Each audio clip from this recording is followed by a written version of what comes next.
Bonjour tout le monde, j'espère que vous allez bien. Aujourd'hui, vous allez devoir identifier un véhicule d'exception, vraiment. Il a eu une histoire tumultueuse qui justifie une vidéo un peu plus longue que d'habitude parce qu'il y a beaucoup à dire. C'est parti avec l'indice numéro 1 et ses trous avec écrou papillon central dont j'ai retiré le sigle du constructeur. Indice numéro 2 et tout de suite un indice révélateur avec ce feu arrière qui rappelle fortement celui d'un autre modèle de la marque.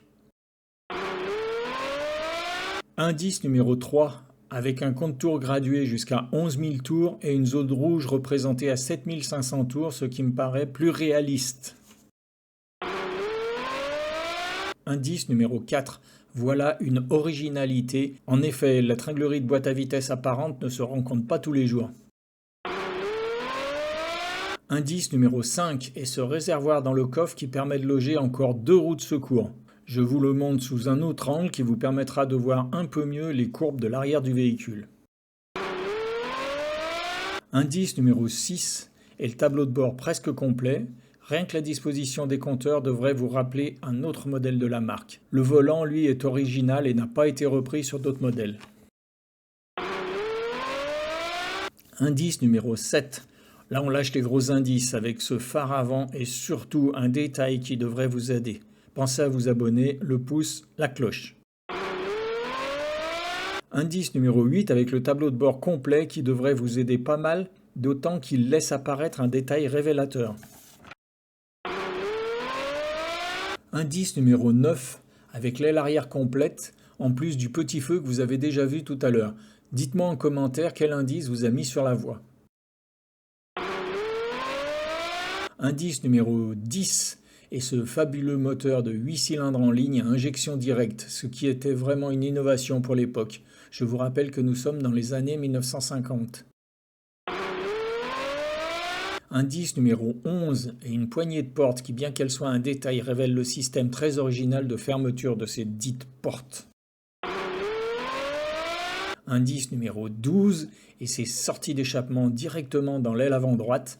Alors là, si vous connaissez le modèle, vous l'avez reconnu forcément. Indice numéro 13, encore un indice vraiment caractéristique avec cette bosse et cette entrée d'air grillagée sur le côté droit du capot. Vous l'avez? Pas encore?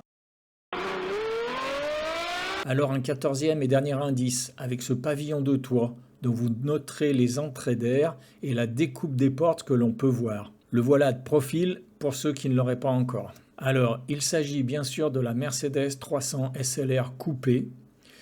Elle a d'abord été produite en version Spider pour la course, comme vous pouvez le voir ici avec Stirling Moss à son volant, lors de la course des 1000 Miglia de 1955. Il semble qu'elle fut produite en 8 exemplaires pour la version course, dont 6 existeraient toujours, parmi lesquels celle pilotée par Stirling Moss, que l'on voit ici en 2015 à nouveau au volant de son bolide. Pour la version coupée dont on parle ici, elle a été produite à 2 exemplaires qui devaient servir à une probable homologation d'un modèle de route. Mais l'histoire en a décidé autrement, puisqu'après un tragique accident en 1955, Mercedes a décidé de stopper le programme aussi bien sportif que routier et s'est retiré des compétitions internationales pendant plus de 30 ans. Ce coupé est notamment nommé Uhlenhaut du nom de l'ingénieur responsable du projet qui s'était attribué un des 2 modèles comme véhicule de fonction pour le tester au jour le jour, bien que ce modèle ne fût jamais ni homologué ni immatriculé. De ces 2 véhicules, l'un était exposé au musée Mercedes de Stuttgart, l'autre stocké dans les réserves. Celui-ci a été vendu aux enchères pour 135 millions d'euros en 2022, pulvérisant tous les records. Pour ce qui est de son destin tragique, après avoir remporté le championnat du monde des voitures de sport en 1955, elle fit également le doublé dans la Targa Florio et surtout dans la course des 1000 Miglia, avec au volant Stirling Moss et Fangio.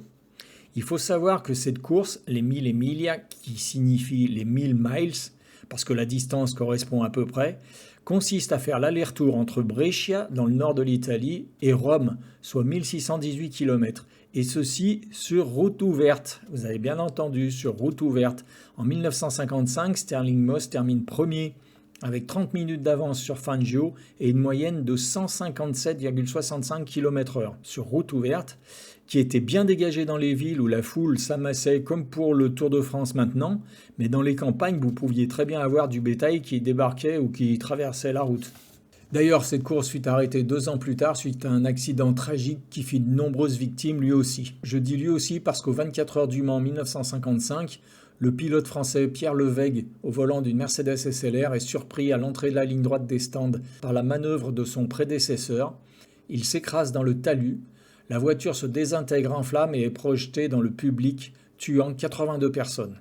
Mercedes, à la suite de cela, se retira des compétitions internationales pour 30 ans. Je vous donne quand même les caractéristiques mécaniques de ce fabuleux moteur de 8 cylindres en ligne de 2982 cm3 qui développe 310 chevaux. Il est à noter qu'il était déjà à injection directe. Pour ceux que ça intéresse, vous retrouverez un article complet sur ce modèle dans la rubrique Voitures de légende de mon site cultureauto.fr et dès lundi, il y aura aussi la fiche technique. Voilà, c'est fini pour aujourd'hui. Je vous souhaite une bonne semaine et à samedi prochain.